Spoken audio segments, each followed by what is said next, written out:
எசேக்கியேல் 33:24 மனுபுத்திரனே, இஸ்ரவேல் தேசத்தின் பாழான இடங்களில் உள்ள குடிகள் ஆபிரகாம் ஒருவனாய் இருந்து தேசத்தை சுதந்தரித்துக் கொண்டான். நாங்கள் அநேகராய் இருக்கிறோம், எங்களுக்கு இந்த தேசம் சுதந்திரமாக கொடுக்கப்பட்டது என்று சொல்கிறார்கள்.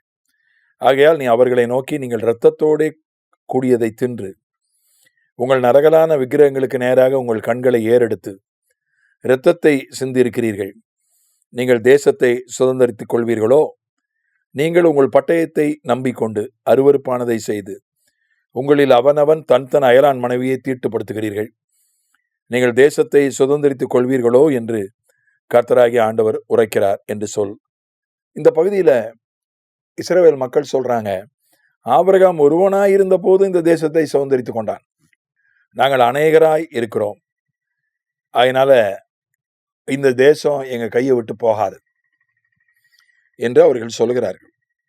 ஆனா ஆண்டவர் சொல்றாரு, நீங்க விக்கிரகத்தை நோக்கி பார்த்தால் இந்த தேசத்தை சுதந்திரத்தை இழந்து போக வாய்ப்பு இருக்கிறது.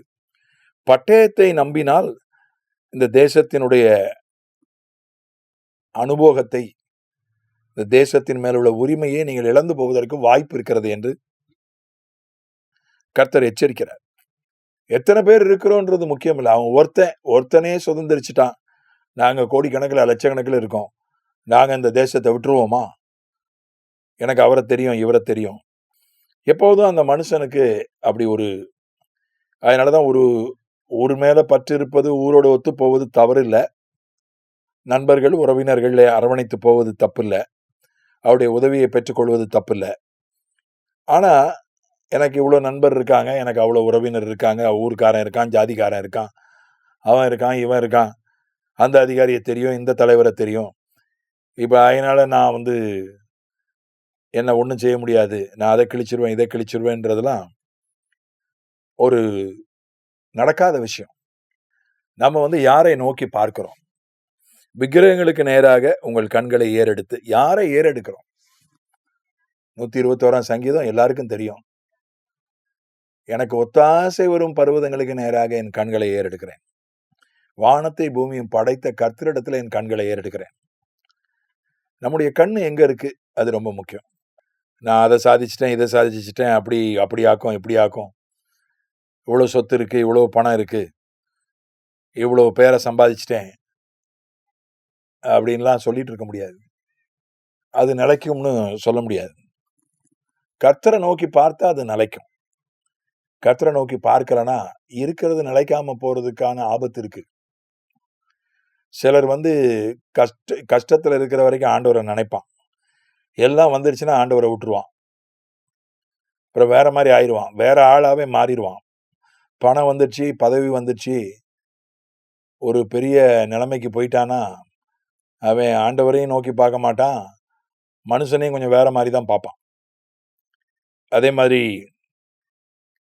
பட்டயத்தை நம்பிக்கொண்டு, அதாவது எனக்கு தன்னுடைய பலத்தை நம்பிக்கொண்டு, ஆயுதத்தை நம்பிக்கொண்டு, இப்ப காஷ்மீர்ல இந்த பதிவு நடக்கும்போது உள்ள ஒரு தலைப்பு செய்தி அதான். காஷ்மீர்ல தீவிரவாதிகள் 2 வெளிநாட்டு பயணிகள் உட்பட சுற்றுலா பயணிகளை சுட்டு கொண்டு விட்டார்கள். அவங்களுக்கு என்ன, நாங்க ஒரு பயத்தை உண்டாக்கணும் சுற்றுலா பயணிகளுக்கு, அவங்க யாரும் அங்க வரக்கூடாது, அதுக்கு அவங்க துப்பாக்கியை பயன்படுத்துறாங்க.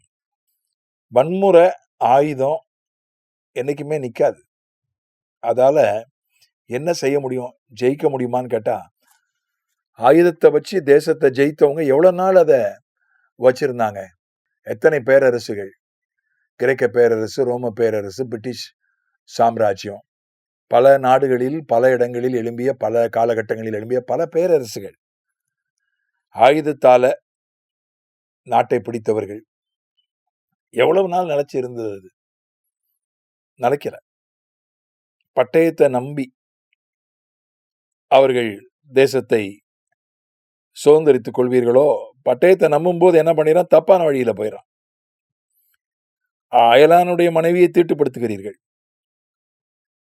அதனால கோரேசன் ஒரு ராஜா இருந்தான், அவன் எந்த யுத்தமும் பண்ணல, எல்லா நாடுகளும் அவனை தேடி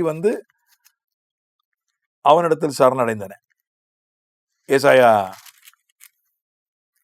புத்தகத்திலே படிக்கிறோம். அவன் சொன்னான், என்னையா அது, நான் எந்த யுத்தமும் பண்ணாமலே எல்லாரும் வந்து என்கிட்ட சரணடைகிறாங்க, என்னை சக்கரவர்த்தியாக ஏற்றி எனக்கு கப்பம் கட்டுகிறார்கள். ஏசாயா 45:1 இருக்கிறது. நான் அபிஷேகம் பண்ணின கோரேசுக்கு முன்பாக ஜாதிகளை கீழ்ப்படுத்தி ராஜாக்களின் இடைக்கட்டுகளை அவிழ்க்கும்படிக்கும், அவனுக்கு முன்பாக வாசல்கள் பூட்டப்படாது இருக்க கதவுகளை திறந்து வைக்கும்படிக்கும் அவனை பார்த்து அவன் வலது கையை பிடித்து கொண்டு அவனுக்கு சொல்லுகிறதாவது, இவன் தான் தேவாலயத்தை கட்டினவன், அந்த கோரேஸ் தான், நெகேமியா எஸ்ரா காலத்துல இருந்தவன். அவனுக்கு ஆச்சரியமா போயிடுச்சு. அப்ப கேட்டான், எதனால் இது நடக்கிறது, எனக்கு இது மாதிரி சரித்திரத்துல நடக்கலையே. அப்போது சிலர் சொன்னார்கள், உங்களை பத்தி யூதர்களுடைய வேதத்துல எழுதியிருக்கு, உங்க பேரே எழுதியிருக்கு என்று சொன்னார்கள். அதை அவன் படித்துதான் ஆண்டவரை அறிந்து கொண்டான், ஆண்டவரை நம்பினான். ஆகையினாலதான் தேவ ஆலயத்தை கட்டுவதற்கு எல்லா விதத்திலும் அவன் அனுகூலமாக இருந்தான். அதனால என்னுடைய பலமோ ஆயுதமோ அல்ல, அறிவோ. இப்போது எல்லாமே தொழில்நுட்பம், பொருளாதாரம், அதுதான் இப்போ வந்து ஆயுதமா மாறி போச்சு. பொருளாதாரம், தொழில்நுட்பம், இவைகள் தான் இப்போ ஆயுதங்கள். அதனால எந்த ஆயுதமா இருந்தாலும் அதை நம்பினால் பாவம் வந்துடும். பாவம் வந்துடுச்சுன்னா இருக்கிற ஆசீர்வாதமும் நிலைச்சு நிற்காது.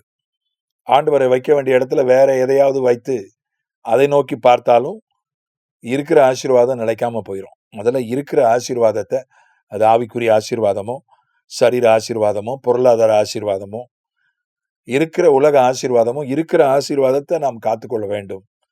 ஆமென்.